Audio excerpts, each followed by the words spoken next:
सुप्रभात छात्रों, कैसे हैं आप सभी? ठीक हैं? देखिए, आज हम लोग इस वीडियो में बात करेंगे क्लास 9th हिंदी कोर्स ए क्षितिज के बारे में, जो कि पहला है हम लोग के पास पदखंड साखियाँ। दोबारा सुन लीजिए एक बार। और सबसे पहले ये सुन लीजिए कि क्लास 9th में जो हम लोग को हिंदी पाठ्य पुस्तक पढ़ना है वो दो पाठ्य पुस्तक है। एक है क्षितिज और एक है कृतिका।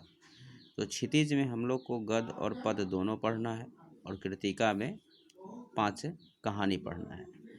अब हम लोग अभी इस वीडियो में कविता खंड पद खंड का प्रथम अध्याय साखियाँ, जो कि कबीर के द्वारा रचित है, उसके बारे में पढ़ेंगे। मैं आप लोग को क्लास 9th का यह किताब दिखा देता हूँ। देखिए, पाठ्य पुस्तक है NCERT का क्षितिज भाग 1 कक्षा 9 और मतलब कोर्स ए पाठ्यक्रम के लिए हिंदी की पाठ्य पुस्तक। ठीक है, तो आइए प्रारंभ करते हैं हम लोग। आज प्रथम अध्याय, इसमें कुछ शब्दार्थ लिखा हुआ है। ठीक है, आप लोग को अगर उचित लगे आप लोग इसको भी नोट कर सकते हैं। क्लियर है? देखिए, पहला है साखियाँ। साखियाँ का अर्थ होता है साक्षी, मतलब गवाह। प्रत्येक कविता और प्रत्येक कहानी के प्रारंभ में ही हम लोगों को उनका जो रचनाकार है, मतलब अगर कविता खंड है, पद खंड है तो कवि होंगे, कहानी है तो लेखक होंगे। ठीक है, तो पहले हम लोगों को इस कविता में, मतलब यह जो कविता है, इस कविता का रचनाकार कबीर के बारे में पढ़ेंगे। उसके बाद हम लोग कविता का सारांश पहले देख लेंगे और तब फिर पंक्तिबद्ध रूप से प्रत्येक कविता का अर्थ लिखेंगे और फिर उसको ध्यान से याद करेंगे। देखिए, पहले हम लोग बात करते हैं कबीर के बारे में, जो कि इस कविता जो हम लोग को पढ़ना है अभी प्रारंभ में, सबसे पहले क्या नाम बताया था मैंने? साखियाँ। इसके बारे में पढ़ना है। ठीक है, देखिए पहले क्लियर कर लेते हैं। ठीक है, देखिए, कबीर के जन्म और मृत्यु के बारे में, कबीर के जन्म और मृत्यु के बारे में अनेक किंवदंतियाँ प्रचलित है। किंवदंतियाँ का मतलब होता है सुनी सुनाई हुई। ठीक है, पुरानी बातें, कहावत के रूप में हम लोग कह सकते हैं। कहा जाता है कि सन 1398 में काशी में उनका जन्म हुआ। कहाँ पर? काशी में। और सन 1518 के आसपास मगहर में देहांत। कहाँ पर देहांत हो गया? मगहर में।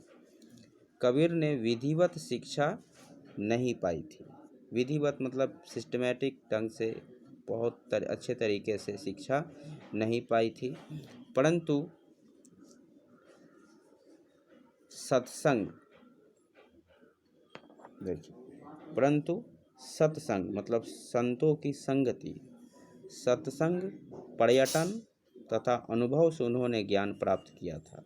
ठीक है, संतों की संगति से, जिसको एक शब्द में सत्संग कह सकते हैं। पर्यटन मतलब घूम घूम कर तथा अनुभव से उन्होंने ज्ञान प्राप्त किया था। भक्तिकालीन निर्गुण संत, भक्तिकालीन मतलब भक्ति युग, भक्तिकालीन निर्गुण, निर्गुण का अर्थ ही होता है जिसमें कोई गुण न हो, मतलब वह गुण और अवगुण से परे हो, सबसे ऊपर हो। भक्तिकालीन निर्गुण संत परंपरा के प्रमुख कवि कबीर की रचनाएं मुख्यतः कबीर ग्रंथावली में संग्रहित है, मतलब उसमें समाहित है, उसमें प्रवेश किया हुआ है या उसमें रचित है। किंतु कबीर पंथ में उनकी रचनाओं का संग्रह बीजक ही प्रमाणिक माना जाता है। दोबारा सुन लीजिए पूरे पैराग्राफ को भी। भक्तिकालीन निर्गुण संत परंपरा के प्रमुख कवि कबीर की रचनाएं मुख्यतः कबीर ग्रंथावली में संग्रहित है, मतलब कबीर की जो रचनाएं थी उसे एक कबीर ग्रंथावली के रूप में समाहित किया गया, वर्णित किया गया। किंतु कबीर पंथ में उनकी रचनाओं का संग्रह बीजक ही है, बीजक ही प्रमाणिक माना जाता है। कुछ रचनाएं गुरु ग्रंथ साहब में भी संकलित है। ठीक है। कबीर अत्यंत उदार, निर्भय तथा सद्गृहस्थ संत थे। उदार मतलब उदार चरित्र वाले, बहुत विशाल हृदय वाले। निर्भय मतलब एकदम निडर, तथा सद्गृहस्थ मतलब बहुत अच्छे तरीके से गृहस्थ जीवन व्यतीत करने वाले भी संत थे। राम और रहीम की एकता में विश्वास रखने वाले। कबीर ने ईश्वर के नाम पर चलने वाले हर तरह के पाखंड मतलब झूठ, भेदभाव और कर्म कांड का खंडन किया। मतलब इन सभी शब्दों को हम लोग एक वाक्य में समझ सकते हैं। जैसे दिखावा करना, पूजा पाठ के नाम पर दिखावा करना, छल प्रपंच करना। उन्होंने इन सभी प्रकार के कर्मकांडों का खंडन किया। उन्होंने अपने काव्य में मतलब कविता में धार्मिक अर्थात धर्म से संबंधित और सामाजिक भेदभाव से मुक्त मनुष्य की कल्पना की। अर्थात एक ऐसा समाज जिसमें किसी मनुष्य में भेदभाव नहीं हो।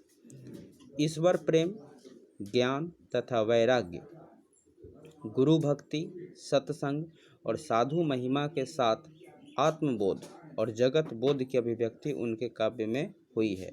मतलब ईश्वर से प्रेम, ज्ञान प्राप्ति तथा वैराग्य, अपने आप को एकदम शांत चित्त अवस्था में स्थापित कर लेना, किसी से कुछ लेना देना नहीं।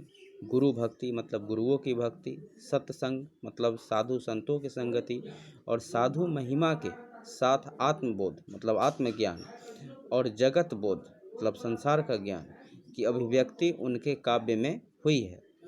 कबीर की भाषा की सहजता ही मतलब आसानी पूर्वक, कबीर जिस भाषा का प्रयोग करते थे वो प्रयास करते थे कि सभी लोग आसानी से उसे समझ सके। कबीर की भाषा की सहजता ही उनकी काव्यात्मकता की शक्ति है, मतलब उनकी काव्य शक्ति है।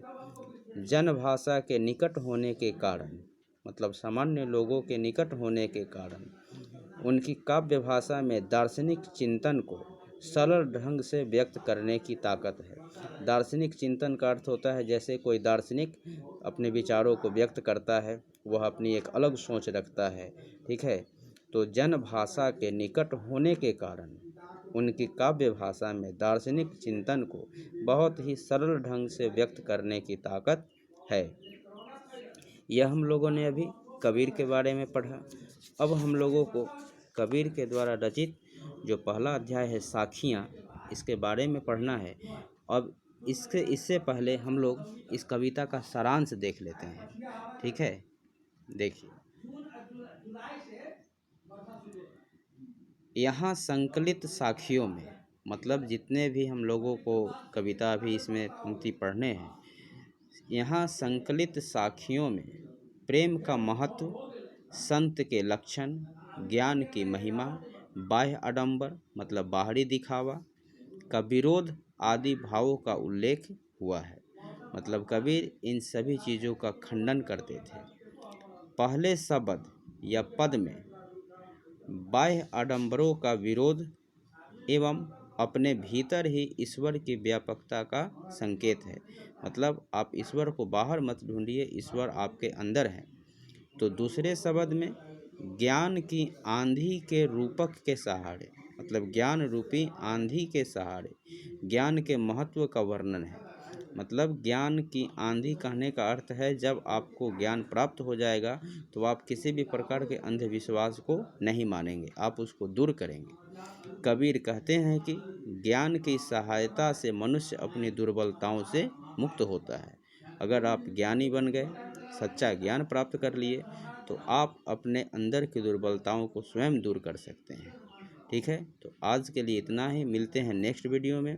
इनके द्वारा रचित साखियाँ कविता को हम लोग पंक्तिबद्ध तरीके से पढ़ेंगे। मैं उसका अर्थ भी लिखा दूंगा, आप लोग लिख लीजिएगा और याद कर लीजिएगा। ठीक है, धन्यवाद।